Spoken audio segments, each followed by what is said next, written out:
Welcome to story time. முன் ஒரு காலத்திலே யாக்கோபு என்ற ஒரு மனிதன் வாழ்ந்து வந்தான்.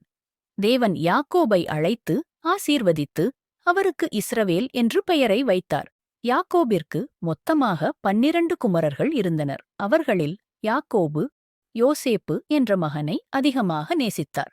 ஏனெனில் யாக்கோபின் முதிர்வயதிலே யோசேப்பு பிறந்ததால் அவனை அதிகமாக நேசித்தார். யோசேப்பை தகப்பன் அதிகமாக நேசிப்பதைக் கண்ட மற்ற மகன்கள் யோசேப்புடன் பட்சமாய் பேசாமல் அவனை விரோதித்தனர்.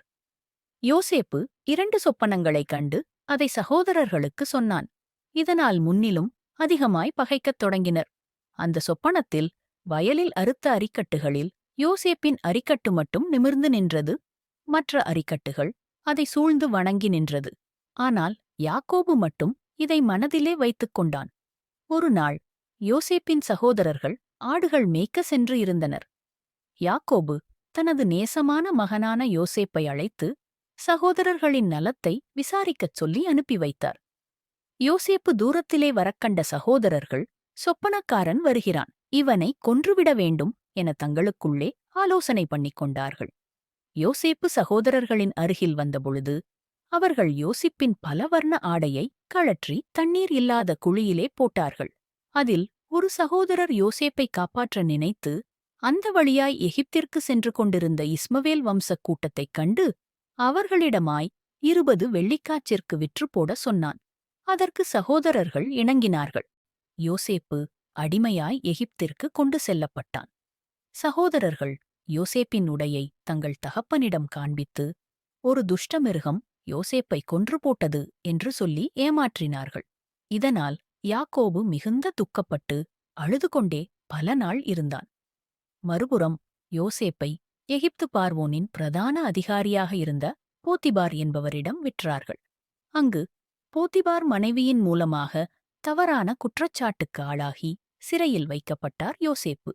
ஆனால் எந்த குற்றமும் அறியாத யோசேப்பை தேவனுடைய கண்கள் கண்டுகொண்டேதான் இருந்தது.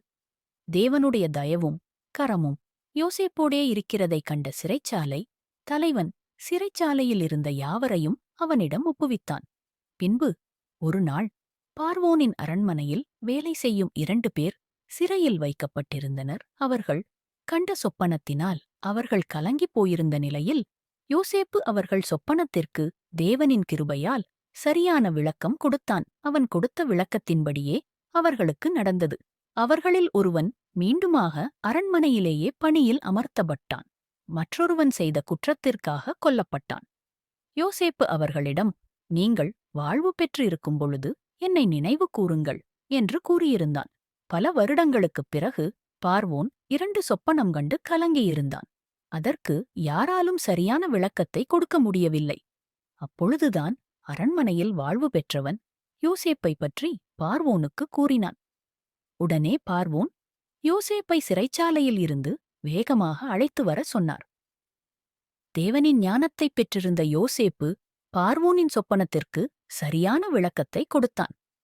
அந்த 2 சொப்பனத்தின் விளக்கத்தில் உலகில் 7 வருஷம் பஞ்சமும் அதற்கு முன் இருக்கும் 7 வருஷத்தில் நல்ல விளைச்சலும் ஏற்படும்.